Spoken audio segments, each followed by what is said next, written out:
Welcome back to Popcorn Pals. In this special interview episode, I sit down with the star of Boneyard, Nora Zehetner.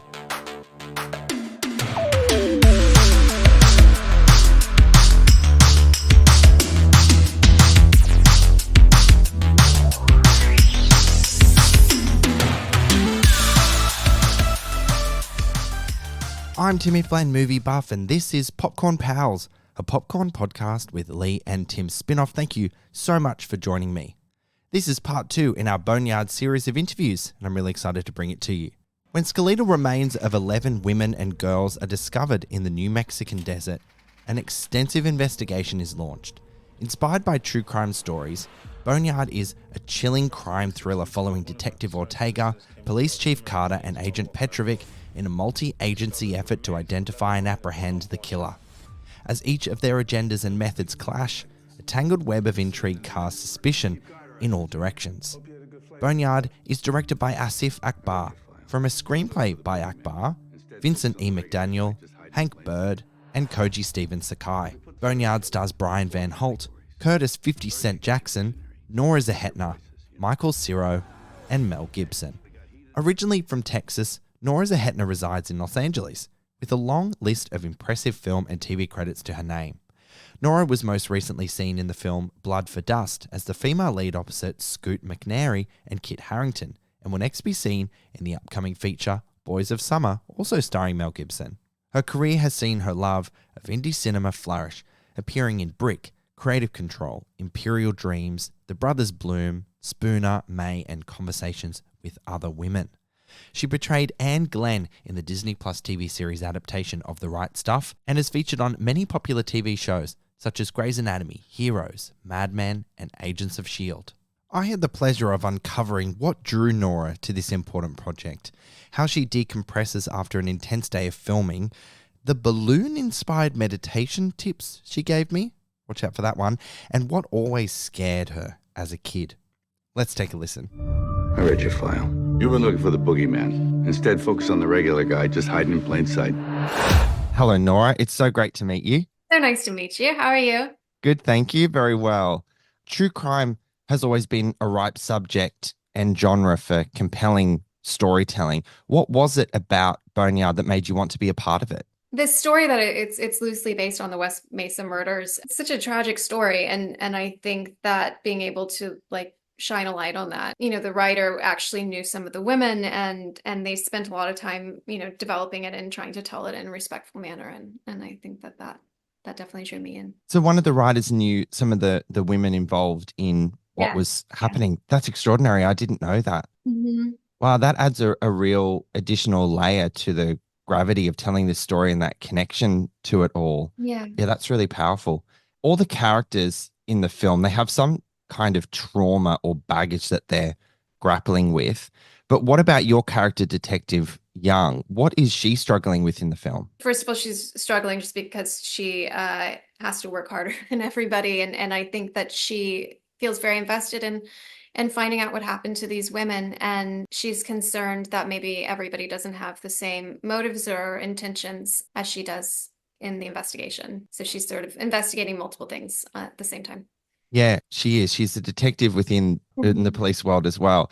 And your partner in the film, Detective Ortega, he is hell-bent on accusing a crooked Tate, is the character's name, as the killer. And as a result, I guess, Laura's feeling sidelined, that they're not really partners and working through things. So there's a lot of things that she's sort of grappling with there as well with her partner too. Yeah, she's a lot going on. The West Mesa Murders, as you mentioned, that your film is sort of inspired by, it is deeply disturbing as it's true to life. How did you decompress after a more intense day of filming? Do you have something that you do after that goes, I need to shed that off and reset? Lots of meditation. I always think that's important when I'm filming. Yeah, I mean, I'm the lucky one that gets to go and play pretend and then go home to my normal life. So it was just more important that when I was on set that I was able to, tell a story in a manner befitting of it. I envy people that can meditate. I don't know, my brain goes a million miles an hour and I find it really hard to just be present in the moment without speaking to myself or having a conversation with someone else. But that's okay. But that's what everybody's does. I mean, mine does that for a bit, and so you just have to either kind of sit with it long enough, but like not try to sit too long.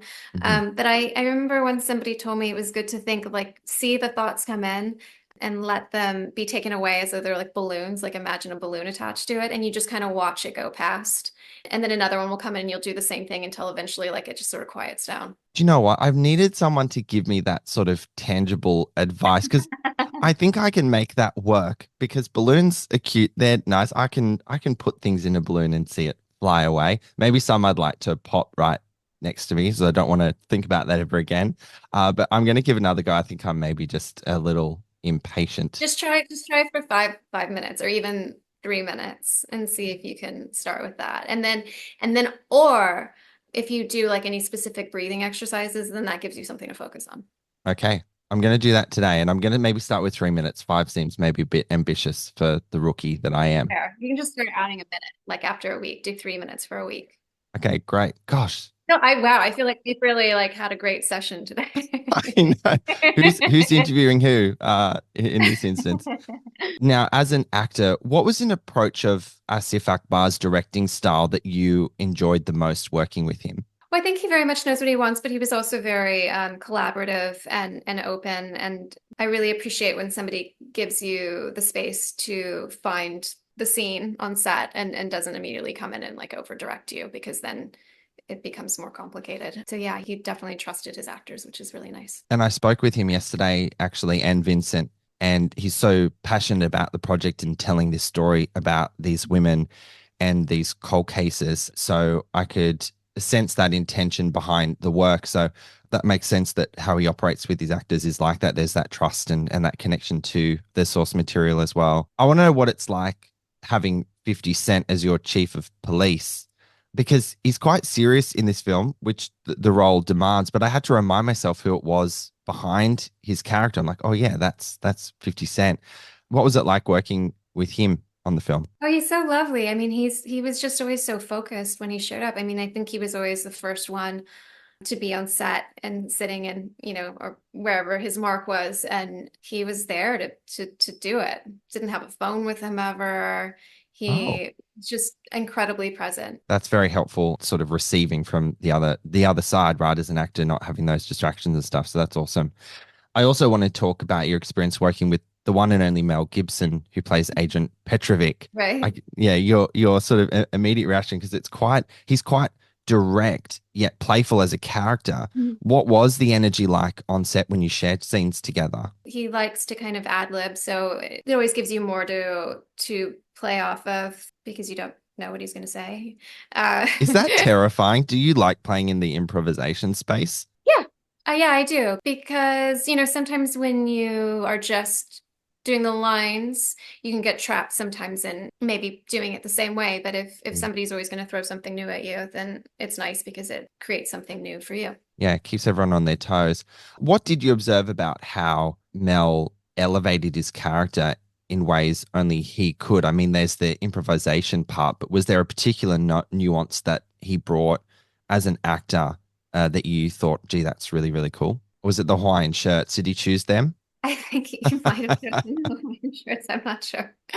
No, I think he just had a sense of his character and had, done the work beforehand. And he's a very engaging actor to watch. So Yeah, he really is. Just more on Mel's character. His voiceover is used in really compelling ways throughout the film. It's not only used to like communicate to the audience the profiling of a serial killer, Mhm. but the demons that come with working on such cases I referenced before, or the sort of trauma and baggage that some of the characters are bringing into the film, and his character is certainly one of them. He said something really chilling that in our lifetime we walk past 36 serial killers on the street. How does that statistic make you feel? Because like I felt really uncomfortable after that line of dialogue. I'm always terrified. I mean, I've been terrified since I was a little girl. I always thought, somebody was going to take me away. I don't know why. I was scared of serial killers from a very young age. Mm. You can ask my mother. My greatest fear, although I have a few, that sounds like I have a lot of issues, but is like home invasion. Like the fact someone like coming. Yeah, that's always it. I always thought I was going to get kidnapped and murdered. It was just, yeah. I hated being alone and I'd have to always have a light on. Not that I was afraid of the dark, but every sound that I heard was the last sound I'd ever hear. You just like irrationally think about what you heard and you'd put together this whole situation. Nora, on location shooting, in my opinion, is always better visually and in connecting audiences and actors to their world. And it plays such a big part in your film because Albuquerque is a big character in the film itself.